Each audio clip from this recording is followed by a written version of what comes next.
गोष्टीचे नाव आहे संयम धरा. एका राजाच्या दरबारात एका नृत्यांगनेचा कार्यक्रम आयोजित करण्यात आला होता. त्या नर्तिकेची ख्याती सर्वदूर पसरलेली होती. त्या कार्यक्रमासाठी राजाने आपल्या गुरूंना सुद्धा आग्रहाचे आमंत्रण दिले होते आणि गुरु सुद्धा त्या कार्यक्रमासाठी आले होते. ज्यावेळी गुरूंचं आगमन झालं, अगदी त्याच वेळेस कार्यक्रमासाठी सुरुवात झाली. ती नर्तकी रात्रभर अथक नाचत होती, न थांबता न थकता. नाचत असताना जवळजवळ रात्र संपलीच होती. दिवस उजाडायला सुरुवात झाली होती आणि तिचं लक्ष गेलं आपल्या तबलजींकडे आणि त्यावेळेस तबलजींच्या डोळ्यावरती प्रचंड झोपेची झापड होती आणि हे पाहून नर्तकीने त्याच क्षणी दोहा गायला सुरुवात केली. तो दोहा असा होता: घणी गई थोडी रही या में पल पल जाय, एक पलक के कारण यू ना कलंक लगाय. याचा भावार्थ असा की रात्र जवळजवळ संपलीच आहे, आता घटकाभरात दिवस उजाडणार आहे. तू रात्रभर जागे राहून जे मिळवलेस ते आता काही क्षणांसाठी वाया घालवू नकोस. हा दोहा ऐकल्याबरोबर त्या तबलजींच्या डोळ्यावरची झापड तात्काळ उडून गेली आणि परत कार्यक्रमाला जोरात सुरुवात झाली. कार्यक्रम जोरात सुरू झाला. काही वेळानंतर तो कार्यक्रम संपला सुद्धा. कार्यक्रम संपल्याबरोबर राजाचे गुरु त्यांच्या जागेवरून उठले आणि त्या नर्तकीला पदस्पर्श केला. ते बाजूला सरकतात न सरकतात तोच राजपुत्र उठले आणि राजपुत्रांनी आपल्या डोक्यावरचा जो मुकुट होता तो मुकुट तिच्या पायाशी, तिच्या चरणाशी नेऊन ठेवला.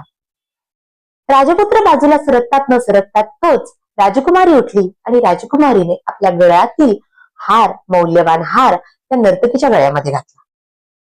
हे सारं काही पाहून राजा खूप आश्चर्यचकित झाले आणि राजांनी आपल्या गुरूंना विचारलं की गुरुजी, आपण हे काय करत आहात?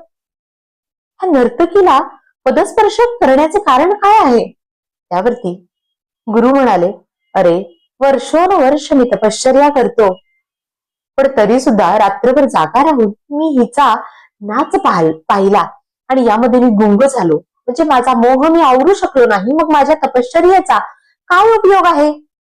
राजपुत्र पुढे आले आणि म्हणाले, मी बरीच वर्ष झाले तुम्ही मला सिंहासनावरती कधी बसवताय आणि तुमचा मुकुट माझ्या डोक्यावरती कधी घालताय याची वाट पाहत होतो आणि तुम्ही तुमचा मोह आवरू शकत नाही आहात.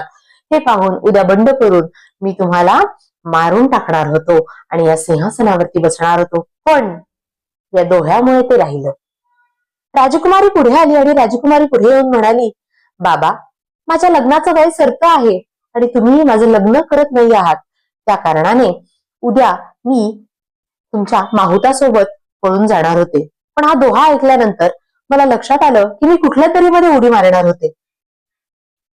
दरबारात अचानक भयान शांतता पसरली. राजा समोर येऊन म्हणाला, माझ्या सत्तेच्या नादात, माझ्या सत्तेच्या मोहात मी काय विसरलो होतो हे मला या दोह्यातून समजले.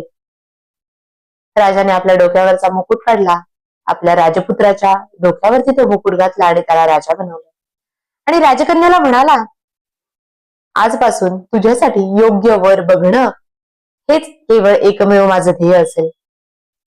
मग आपल्यासाठी या दोह्याचा अर्थ काय बरं? तर आपल्यासाठी या दोह्याचा अर्थ असा की संयम धरा. आयुष्यभर केलेल्या प्रयत्नांचे फळ निश्चितच मिळणार आहे.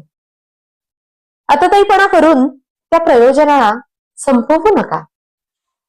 धन्यवाद.